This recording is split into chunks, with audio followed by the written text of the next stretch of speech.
Bienvenidos al módulo 6 siempre, sección 5. Yo había dicho que el anterior era el último, pero perdón, me confundí.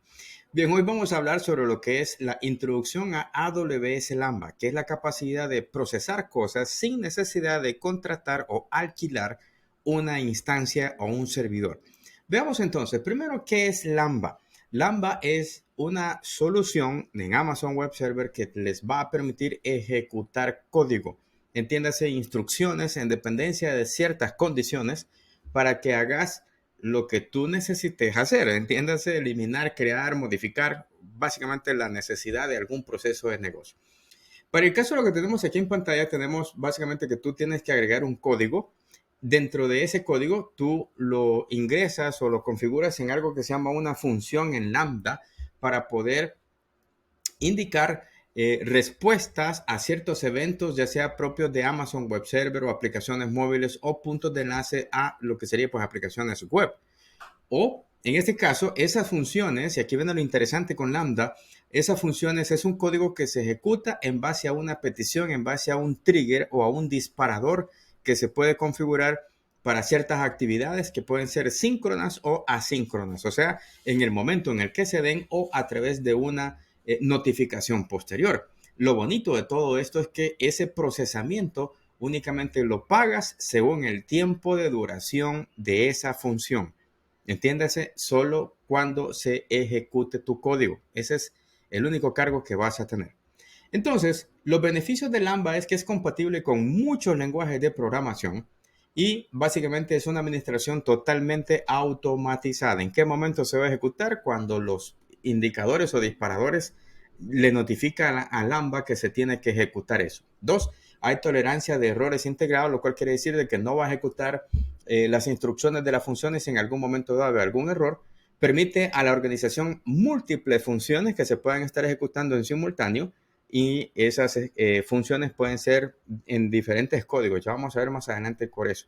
Y obviamente el precio es por el uso de lo que dure dicha función.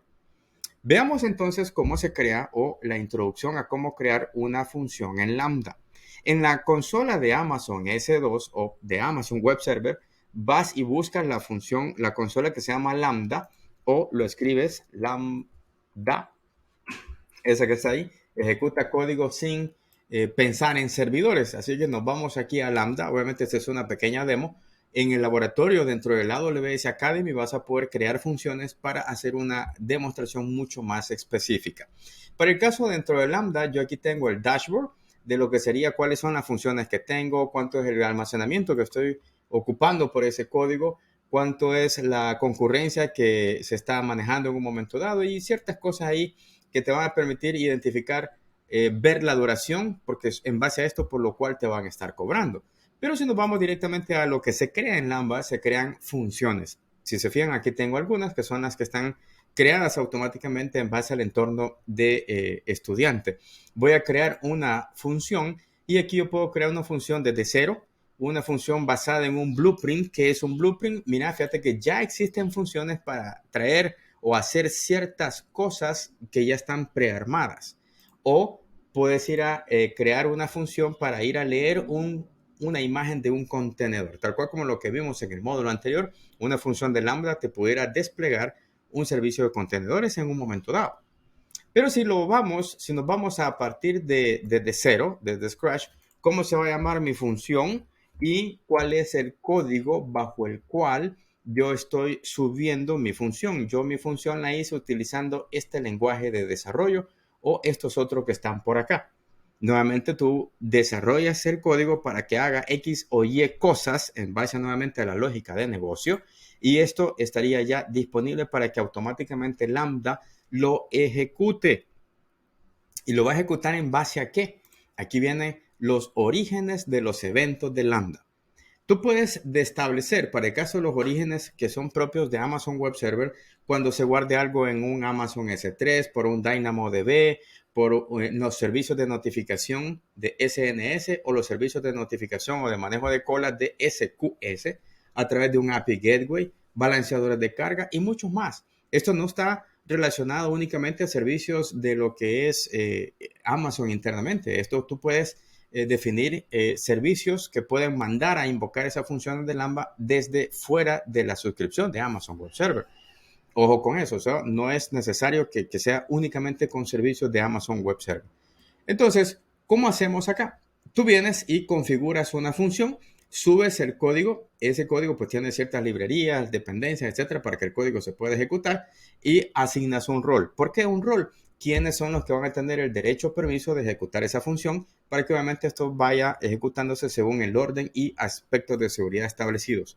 Luego, en Lambda, cuando se está ejecutando la función, tú puedes validar en qué momento se mandó a desencadenar o ejecutar dicha función, y todos esos registros tú también los puedes tener disponibles en CloudWatch para que puedas ver las métricas de tiempos, manejo de espacio y un montón de elementos que vas a poder controlar para monitorear el uso de la ejecución de las funciones en Lambda.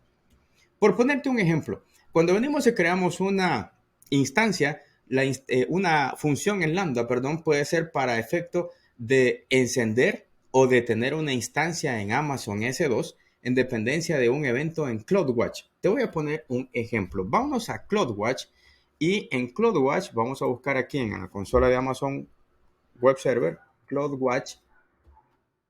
Dentro del CloudWatch, como aquí vamos a tener el monitoreo de todos nuestros servicios, instancias, máquinas virtuales, etcétera, en dependencia de cierta alarma, por poner un ejemplo, vamos a ponernos en el caso de que fuese una alarma. Si yo detecto una alarma, vamos a configurar aquí que vamos a crear una alarma en base a una métrica. La métrica va a ser para el caso de mis máquinas S2. Voy a seleccionar aquí mis S2 para ver las instancias y digamos que aquí voy a buscar uso de CPU, por ejemplo, utilización de CPU. Vamos a poner algo ficticio. Si el uso de CPU, mira cómo está aquí la cosa, si el uso de CPU supera el no sé cuánto por ciento, voy a seleccionar esa métrica. En base a esta métrica, que si es mayor que o menor que, vamos a poner aquí un valor ficticio. ¿Qué es lo que yo quiero que haga? Uno, genérame una alarma y dos, créame una notificación en un SNS. O si no, hace una acción de autoescalación o si no, hace una acción en la instancia. Si yo mando una notificación a un SNS, ese es un punto de notificación que le va a servir a Lambda para mandarle a decir, mira, manda a apagar esa máquina, manda a encender esa máquina, manda a hacer ciertas modificaciones sobre esa máquina porque nos llegó una notificación a partir de una alarma en CloudWatch que una acción en particular está ocurriendo. Nuevamente, este es un ejemplo. Otra situación pudiera ser, otro ejemplo pudiera ser cuando los usuarios estén manejando o subiendo datos en un bucket de S3. ¿Verdad? Nuevamente, eso puede disparar un proceso en Lambda para que ejecute alguna función de mover información hacia otro lugar, establecer fechas de caducidad de los objetos que está subiendo en S3, etc. ¿Dónde se maneja eso en S3? Bueno, vámonos para la consola S3 en Amazon Web Server. Doy clic a la consola de S3. Nuevamente este es un overview. Recuerda que en el laboratorio vas a tener una secuencia de pasos más estructurada para que sepas configurar estos elementos. Si yo me voy a S3, dentro del bucket que previamente lo tenía creado, en la configuración de las propiedades del bucket, en la configuración de las propiedades, en la parte de abajo, aquí tengo algo que se llama Event Notification. Notificaciones por eventos. Mira, subieron algo, modificaron algo, borraron algo dentro del bucket. Vengo aquí y le digo que haga notificaciones por eventos. Y en esas notificaciones para todos estos eventos, mover, quitar, restaurar o modificar permisos, todo eso yo me voy hasta abajo y mira, en dependencia de las acciones, quiero que me hagas una notificación y esa notificación anda a decírsela a Lambda para que ejecute X o Y actividades, modificar la fecha de caducidad de los objetos, mover los objetos a otro tipo de almacenamiento, no sé, deja volar tu imaginación. Básicamente eso nos va a ayudar a automatizar muchas cosas dentro de la infraestructura de nube. Finalmente, AWS Lambda tiene ciertos límites. Cuando hablamos de limitaciones, tú vas a poder tener hasta 1000 ejecuciones simultáneas. Va a tener una capacidad de almacenamiento y capas de hasta 75 GB. Obvio, eso va a estar complicado llenarlo porque es código, el código es sumamente pequeño, pero por cualquier cosa, ahí está el límite de almacenamiento. Límite de variables para funciones, pues básicamente los que tenés ahí. Tiempo de espera por función, si en un momento dado no se le está dando respuesta a una función en Lambda, máximo 15 minutos y otros elementos más por ahí. Al final, estos valores realmente son bien altos para una organización que va a estar haciendo ciertos procesos de automatización con Lambda. Creo que esto queda bastante holgado. Este es un ejemplo de cómo pudieras en un momento dado automatizar procesos o actividades al interior de la infraestructura en Amazon Web Services utilizando Lambda, que no es más que el proceso de ejecución por bloques sin necesidad de utilizar una infraestructura de cómputo dedicada a dichas acciones. Nos vemos.